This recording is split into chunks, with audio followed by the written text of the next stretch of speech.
नमस्कार। इजी आयुर्वेद में आपका स्वागत है। आज का सवाल है, सभी आयुर्वेदिक डॉक्टर शतायु क्यों नहीं होते हैं?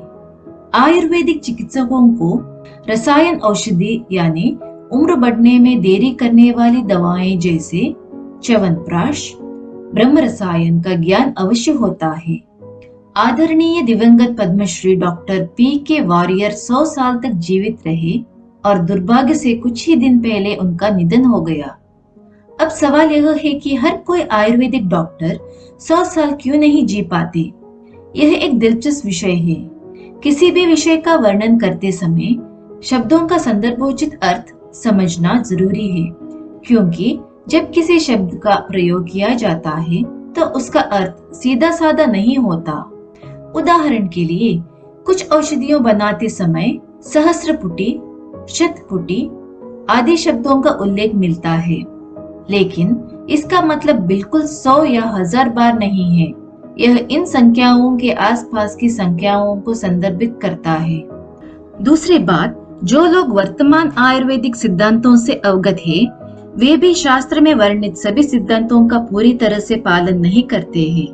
आयुर्वेद ग्रंथ अष्टांग हृदय सूत्रस्थान के अध्याय 1 में यह स्पष्ट रूप से लिखा है कि जो व्यक्ति दीर्घायु होना चाहता है, उसे हमेशा बिना किसी झिझक आयुर्वेद के सिद्धांतों का पालन करना चाहिए।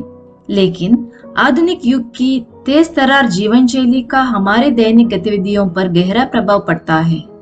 इसके अलावा हम सभी में अंतर्निहित बीज गुण होते हैं जो हमारे आयु का निर्धारण करते हैं।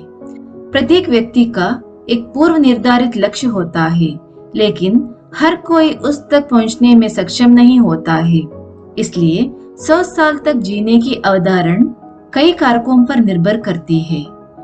जन्म के समय व्यक्ति में पितृज, मातृज, सत्वज जैसी अनेक भावनाएं हो सकती है।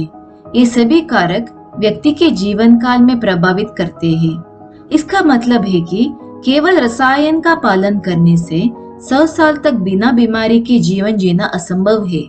यह मनोवैज्ञानिक तनाव, सामाजिक लगाव, जीवन शैली और आहार जैसे कई कारकों पर निर्भर करता है। आयुर्वेदिक डॉक्टर के लिए दैनिक दिनचर्या में निर्धारित सभी नियमों का सख्ती से पालन करना बहुत मुश्किल है। उदाहरण के लिए, रोगियों को वमन या नस्य उपचार देने के लिए आयुर्वेद वैद्य को सुबह 6 बजे क्लिनिक जाना पड़ता है।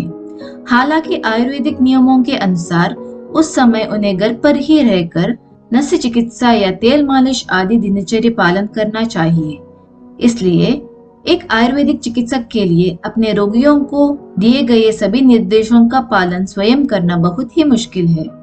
इसी प्रकार प्राचीन काल में आयुर्वेदिक आचार्यों द्वारा निर्धारित नियम और कानून 21वीं सदी के नियमों से काफी अलग है। वर्तमान में हम वो नहीं खा रहे हैं जो पहले खाया जाता था, और खासकर अगर हम च्यवनप्राश के विवरण पर ध्यान दें तो कहा जाता है कि आचार्य च्यवन ने ग्राम्य वास करने के कारण समय से पहले बुढ़ापा प्राप्त कर लिया था। इसी तरह हम ब्रह्मचार्य का पालन नहीं कर रहे हैं और ना ही हम उस गुणवत्ता का भोजन कर रहे हैं जो हमारे पूर्वजों ने खाया था। इसलिए केवल रसायनों के उपयोग से हमारी जीवन प्रत्याशा बढ़कर 100 वर्ष नहीं होगी। यह बहु कारकों पर निर्भर करता है और हमें इसे समझने की जरूरत है। साथ ही दिनचर्या, ऋतुचर्या, रात्रिचर्या और बाकी सब कुछ हमारे नियंत्रण में होना चाहिए। इन महत्वपूर्ण कारकों के अलावा मानसिक तनाव से मुक्ति भी बहुत जरूरी है। इसका हमेशा यह मतलब नहीं होता है कि आयुर्वेदिक डॉक्टरों को 100 साल जीना है। आयुर्वेद आधुनिक समय के अनुरूप होना चाहिए। 100 साल जीना जितना जरूरी है, उतना ही आयुर्वेदिक सिद्धांतों के साथ रोग मुक्त जीवन करना भी बहुत जरूरी है। इस वीडियो को देखने के लिए धन्यवाद। आयुर्वेद के और रहस्यों को जानने के लिए सब्सक्राइब बटन दबाइए। आयुर्वेद के बारे में अधिक जानकारी पाने की इच्छा है तो अंग्रेजी में हमारे साप्ताहिक ऑनलाइन कक्षाओं में शामिल होने के लिए वीडियो डिस्क्रिप्शन में दिए गए लिंक पर भेंट कर सकते हैं। अगले वीडियो में फिर से मिलते हैं। नमस्कार।